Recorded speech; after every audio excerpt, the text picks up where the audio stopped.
What's up, guys? Yep, it's me. I'm back again. We are getting super close to firing up the 86 Buick Grand National that all you guys follow on the channel. There she is, 86 Buick Grand National. Give you a little rundown for the guys who are new. This is 86 Buick Grand National, true Grand National, WE2 car. I purchased this car with no motor, so I opted to do something a little different with this build. And if you're familiar with the Buicks, then you can already tell this is not a Buick motor. We did not V8 swap this car. I could never V8 swap this car. So I wanted to keep the theme of V6, but I could not find a Buick motor, and this was more efficient for me, being I already had a good motor. So what we did was we took a 94 Chevrolet S10 SS high output 4.3 liter, and we put Vortec heads on it, left it stock bottom end, gap the rings, Vortec heads. FYI for most of you guys, the 94 SS motors came with the biggest camshaft stock that a 4.3 came with. That was 432 inch lift, 432 thousandths of inch lift. So that's got the biggest stock cam that you can get in one of these motors. And then we put a 63 millimeter, says 70 AR, but it's like a 62, 63. It's a GT35 eBay turbo on this bad boy. Capable of making around the 600 horsepower mark. The turbo is. And they never said the motor was going to make 600. Turbo is capable of making 600 horsepower. So it's a GT35. It has Typhoon, Cyclone manifolds on it, which you can order off eBay, with a crossover pipe and a 3-inch downpipe off the turbo. We are still using the stock piping, and when I mean stock, so I came up with this and this, but the bottom pipes, if you guys can see, that they connect to are black, and those are steel pipes that go to the intercooler, which is in front of here. So it's air cooled. It has the big intercooler in it. Those were the original Grand National intercooler pipes that when I got the car. Not original from the factory, but the person who already had it, that I got it from, already had a front mount intercooler. So we made those run back to it. If you're looking, this is a Marine 4.3 intake, which gave me the option to run multi-port fuel injectors. So we have 60-pound Grand National injectors in there. So they're pretty much the 3-inch long Bosch injectors is what they are. We're running distributor, MSD coil, and most of you guys are going to ask, this is not stock. This does not come stock on the Marine intake. The Marine intake puts the throttle body flat, which you would see here, bolts in these two bolt holes. I put a 90-degree elbow on it to make it simulate and put it kind of back where the Grand National piping would have been. We're running a, I can't even remember what size that throttle body is, guys, but it's a universal throttle body you can buy on eBay. It's basic, generic, it's nothing fancy. But I forgot what millimeter throttle body, so I have to go back and look. But that's the setup, guys. Also, if you're wondering, how do you adjust your fuel pressure with this style intake, Marine intake? It's a Pacific Year Volkswagen Passat, I believe, or Volkswagen Golf. Uses the exact same fuel pressure regulator, and it's adjustable. So you take this off, back the screw off, tighten it, release it. You can set your fuel pressure, makes it adjustable. So that's how you do that. So I can set the fuel pressure to where I want. And it is vacuum actuated, so it will increase as you give more vacuum. But that's it. So want to give you a rundown, guys, of what I got going on here. It has a fairly new 200 R4 in it. So we went back with a 200 R4. It's not the one originally to this car. I do have the one original to this car, but I'm unsure of the condition of it. The transmission that I have in here is a Jasper transmission that less than 10,000 miles. I know it was rebuilt, and I actually drove the Caprice that it came out of before I pulled the motor out of that car. So I know it worked great. Long story short, that car ended up getting a big block slow op, so I got the transmission in the deal. Transmission doesn't even have 10,000 miles, so it's a good transmission. I don't know how long it's going to last with the kind of power that I want to try to make with it. My ideal is to make 450 with this motor. My bottom, I'm shooting high. I want to make 400. That's really what I want. If I make 450, I will be extremely happy. 400 is my bare bones minimum, and I've seen it done on YouTube tons and tons of times. So I believe I can do it. So I want to run around 16, 18 pounds of boost, and I believe I can get 400. I've seen 400 at around 14 pounds of boost. So we'll see. We'll see what we got. And those were stock bottom end setups with not even biggest camshaft as I got. So we'll see. But what we want to talk about is mounting the ECU and what I'm going to be running. And that's what you guys are interested in, because that's what the title says. So if you guys are familiar with the Grand Nationals, the ECU, we're going to go in the inside. Yes, my inside is fully redone. If you want to see that, go back and look in the videos. Go back in my videos. But yes, floors have been redone, carpets been redone, seats been redone. Yes, it has. Let me get that light out the way. Yes, it has lightning rod shifters, reproduction lightning rod shifters in it. The car is wired already, so all the gauges on the pillar, digital tack up there. Cluster's been changed. Radio, new speakers. The whole inside's been redone. The only thing I'm lacking, and I'm gonna give you a run, is I gotta get this door panel right here redone. I'm gonna have to get both sides redone to match each other as far as age-wise. Other than that, it's 100% done. That's all I'm gonna do inside once I get these door panels fit. It's just this one door panel fixed. But we're gonna talk about ECU. So come to your passenger side. This is where your stock ECU sits in the Grand National. And as it sits there, it sits in this tray with this cover. And then this cover slides in and then bolts in right here, and then you can't see it anymore. So what I'm going to be running, and as you've seen it already probably in the description, if I already put it in there, or in the title, is this car is going to be getting a Mega Squirt, Micro Squirt ECU. I kind of wish I had went Holly Terminator, but I bought this before I even started really working on the car. I went on and bought a lot of stuff that I said I wanted to run. This is an inexpensive way to get into aftermarket ECUs. I think you can buy them for about $400, but they have a lot of features. The only issue that you have with these is they're batch fire.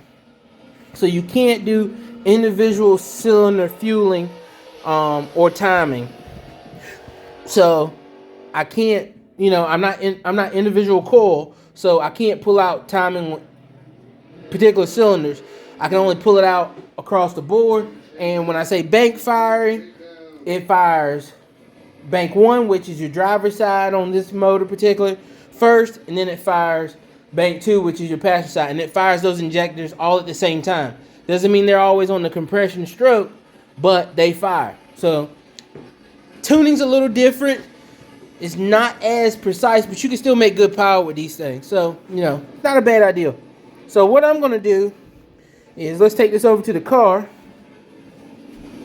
This thing has a lot of features in it. 2-step, a lot of junk. Stuff I probably won't even ever use.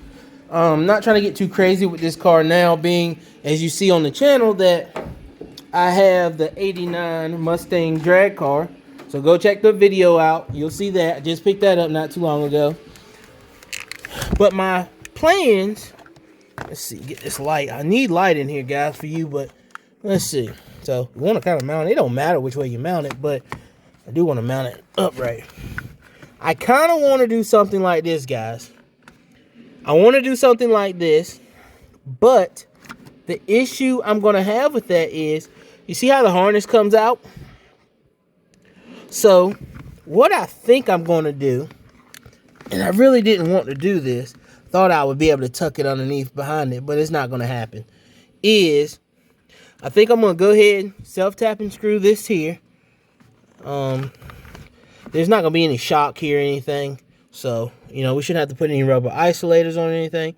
And I believe I'm going to take this stock computer holder, trim out this inner frame, put me a hole in here, and let the harness come out and go through. Let's see if you can see it. There you go. If you can see it, the factory hole for the engine harness. Go back through that hole, and then we're back into the engine bay. If you guys are wondering what this cable is running right here, this is for my wideband, and I will show you guys how I got that wired. Oh, there's the cable for the computer. All right, already stashed that in there. No, I'm sorry, that's not the cable for the computer. This is for my wideband. My wideband, you can hook up to the computer and set parameters in it, set fuel types, but I didn't realize I already had that in there, so I must already had the computer hooked up to it. But I'll show you guys. So in order to get these, come on. In order to get the glove box down, there's a tab over here. You push it in, and voila. All my gauges are wired here to this fuse panel, and my wideband is wired to this fuse panel. And this is just Velcro, guys, so don't mind it being sideways or whatever.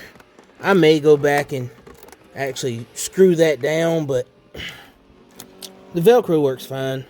But that's where that wire is going. Innovative Motorsports wideband. And I got the industrial strength Velcro on it, so it's not gonna go nowhere. But so Innovative Motorsports, you can do a ton of things with that. I can actually link this directly to the computer, and we can run the auto tune feature right off the wideband, and it would tune for me. You know, get me close. So that's why I went with a good one. I think you can have that for about $187. I think I paid for it.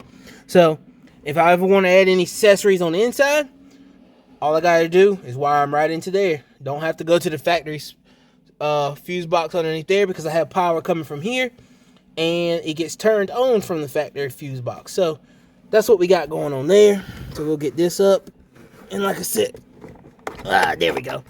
If I want to tune it, or look at my if I just want to run my wideband while I'm riding, I don't want to hook to the computer, which makes no sense because I might as well just hook to the computer because I can read it through that also. I can just hook this wire up and plug it in. And this serial connector here, the blue one, will be used on the ECU as well, as you can see right there. So that's why that's in there. I probably already had it hooked up because that is already wired and working. So oops, let's see what we got going on here. Yeah, we got that coming in there. Oh, that's right. I gotta turn it back. Haha. So, all right, guys. I'm gonna see, can I get this thing mounted? We're gonna come back and we'll show you what we came up with. Okay, so here's the end result. We got the harness fished through the hole, factory harness hole, and it comes out. And it's pretty. I mean, it's pretty long. Of course, you know we're gonna have to add on to the wires, but you know, it came out where it's manageable. All my soldering and everything will be, you know, underneath the hood where I have plenty of room, because I'm going to solder this together. So that will work out great. So that's a plus. And let's go inside and I'll show you what I did. Didn't turn out how I planned it to, but we're going to improvise and make it work. So as you see, the panel does not go back flush. But what I can do is if I cock it in, it doesn't look bad there. Now the harness does come out there, which I'm cool with that because I need accessibility to that plug in order to tune. Of course, this will get tucked up underneath the dash. That's no big deal, or behind this panel.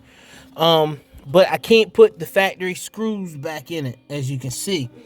But I can get some black trim screws, and I can put one here, and come up here and put one here, and I think it'll look all right. I mean, tell me what you think, guys. This is a off view. You know, don't pay attention to this. This will be out the way. But I think I'll be all right with that right there. So tell me what you think, guys. I think it looks decent. I mean, you know, these cars factory had some wires and stuff showing. I mean, not none of this stuff. This is just some of my stuff that I hadn't tucked back up, which, voila, it's gone. But tell me what you think, guys. It's in there, as you can see. Let me get a light in here. It's in there. You know, to get this panel off, of course, you've got to cut it, or either, not cut it. You got to unplug it, but there's the computer. I think it'll be all right there, out of the weather. And like I said, put some trim panel screws in here, one top, one bottom.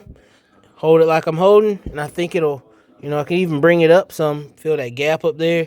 Or I think the factory one was about like that. So I think that's what we're going to do, guys. But she's in there. Tell me what you guys think. If you haven't already, please subscribe to the channel. Please make sure you're hitting the like and make sure you're hitting the notification bell when I post these videos, because we're getting close. Started wiring. Going to get to start wiring. And, you know, we're going to do the wiring right. We're not going to botch the wiring up or anything. You know, I'll show you guys how I'm gonna do a lot of this stuff. Probably can't see, but we'll get this stuff out to the light and have it going. So, you know, here we go. We're gonna do this stuff right, guys. It's gonna be a relay panel underneath the hood, as you can see. I got to run all the pins, relays, the fuses. I think the pins are in there, so got a lot of work, guys. You know, I would love to video me doing all this stuff, but as you can tell by my videos, I kind of do it and I bring you back and show you what I've done. I don't try to bore you with these time lapses or how to do certain things. I think some of it is pretty foolproof, but if you need to know how to do something, please let me know. I can do a video on it. But I just like to go ahead and do it and then show you guys, come back and show you guys what I've done. A lot of this stuff is not rocket science. You take your time, do like I do. If I don't know anything, I go to YouTube. So, you know, YouTube is my friend. It's my encyclopedia, my dictionary, whatever you want to call it. I'm a YouTube fanatic, so that's why I'm on YouTube. But we're going to do it right. It's going to be, I'm going to get it neat as I can possible. Hopefully we can get this thing running in the next couple of weeks, guys. It's your boy, Jordy B. I'm out.